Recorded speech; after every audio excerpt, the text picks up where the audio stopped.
प्रभाग क्रमांक 10 मध्ये मतदान ठप्प झालेला आहे। वाशिम मधून बातमी आहे। वाशिम नगर परिषद निवडणुकीकरता आज सकाळपासून मतदानाला सुरुवात झाली असून शहरामध्ये 81 मतदान केंद्रावरती मतदान प्रक्रिया सुरू असून प्रभाग क्रमांक 10 मधल्या मतदान केंद्रावरती गेली 30 मिनिटे मशीन बंद पडल्याने मतदान ठप्प झालंय।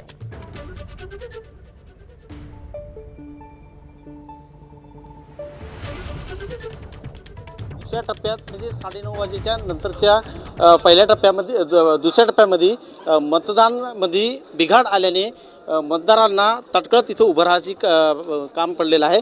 प्रभाग क्रमांक 10 मध्ये हा सर्व प्रकार घडलेला आहे। सलग एक वेळ नाही तर दुसऱ्यांदा EVM मशीन बंद पडलेली आहे। त्यामुळं मतदारांच्या मोठ्या इथे रांगा पाहायला मिळत आहेत। जवळपास अर्ध्या तासापेक्षा जास्त वेळ झाला आहे EVM मशीन बंद आहे। दादा मला सांगा नेमकी काय अडचण झालेली आहे? अर्धा तासापासून आम्ही लाईनीत उभो आहे। अर्धा तासापासून मशीन बंद आहे। काय म्हणजे काय अडचण काय येत आहे? अडचण आता ते अधिकाऱ्याला माहीत, आपल्याला काय माहीत। दादा मला सांगा केव्हापासून तुम्ही उभे आहात? अर्धा तास झाला। बरं काय अडचण काय येत आहे? मशीन बंद आहे म्हणतात काय? बरं किती वेळ झाले? अर्धा तास होऊन नाही म्हणजे दुसऱ्यांदा पडली काय पहिल्यांदा आहे? काय माहित नाही। एकूण जर पाहायला गेलं तर मोठाल्या इथं नागरिकांच्या रांगा लागल्या आहेत, मतदारांच्या रांगा लागल्या आहेत। मतदान मशीन सलग 2 वेळा बदलून देण्यात आलेली आहे। क्रमांक Bचं बटन दबत नसल्याचे उमेदवाराकडून सांगण्यात आलेलं आहे। अधिकाऱ्यांनी आता मतदान यंत्र बदलण्यात आलेलं आहे।